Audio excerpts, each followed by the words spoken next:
আসসালামু আলাইকুম সকলকে। আমার নাম আব্দুল্লাহ আল মামুন, পড়াশোনা করছি শাহজালাল বিজ্ঞান ও প্রযুক্তি বিশ্ববিদ্যালয়ে।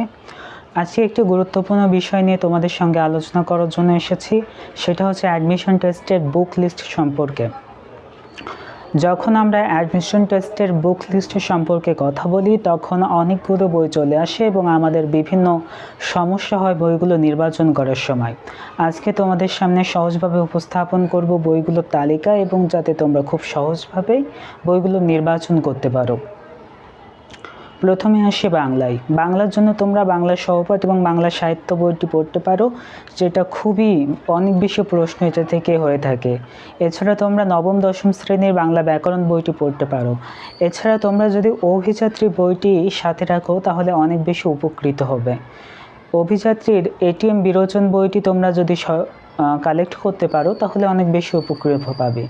এছাড়া ইংরেজির জন্য তোমরা জয়কলি বা মাস্টার বইটি কিনতে পারো। অনেকেই অ্যাপেক্স বইটি পছন্দ করে, তবে এটা তোমাদের উপর নির্ভর করে। আমি অবশ্য ছোট বই পড়তে পছন্দ করি। তোমরা যেমন বই পড়তে পছন্দ করো তোমরা সেই বই হিসেবে বইগুলো কিনে নেবে। এরপর আসি সাধারণ গান বই সম্পর্কে। সাধারণ গানের জন্য তোমরা জোবায়ের জিকে অথবা খন্দকার জিকে বইটি কিনতে পারো। জোবায়ের জিকে বইটি খুবই কম্প্যাক্ট, এই জন্য এটি আমার পড়ার সময় অনেক সুবিধা হয়েছিল। তোমরা চাইলে খন্দকার জিকে বইটিও নিতে পারো। খন্দকার বইটিও খুবই সুন্দর। এটার যে রচনাশৈলী সেটিও খুব সুন্দর। এতে খুব বিস্তারিতভাবে বিষয়গুলো দেওয়া রয়েছে, যে জন্য বইটি একটু বড় হয়ে গিয়েছে। তবু এই বইটি পড়লে তোমরা খুব সহজেই বিষয়গুলোকে আত্মস্থ করতে পারবা।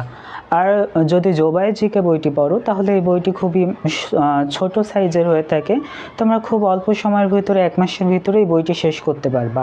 এছাড়া তোমরা যদি আইকিউর ব্যাপারে বই পড়তে চাও তাহলে তোমরা আইকিউ লজিক বইটি পড়তে পারো। এই বইটি লিজেন্ড প্রকাশনী থেকে বের করা হয়ে থাকে।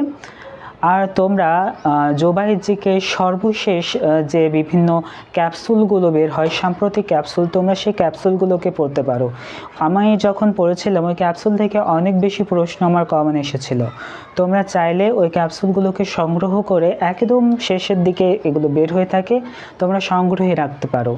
এবং সাম্প্রতিক যে বিভিন্ন ঘটনাবলী সম্পর্কে তোমরা জ্ঞান রাখবে। পারলে তোমরা খবরের কাগজ পড়বে। এছাড়া এখন তো অবশ্য মোবাইল ফোনের মাধ্যমে সমস্ত সংবাদ খবরাখবর রাখা যায়। তোমরা চেষ্টা করবে সাম্প্রতিক সমস্ত ঘটনাগুলোর সাথে কানেক্টেড থাকতে, যাতে তোমরা এই সাম্প্রতিক প্রশ্নগুলো সম্পর্কে খুবই ভালোভাবে উত্তর করতে পারো। এই ছিল আজকের ভিডিও। তোমরা ভিডিওটি যদি ভালো লেগে থাকে তোমাদের কাছে তাহলে লাইক, কমেন্ট এবং শেয়ার করতে ভুলো না।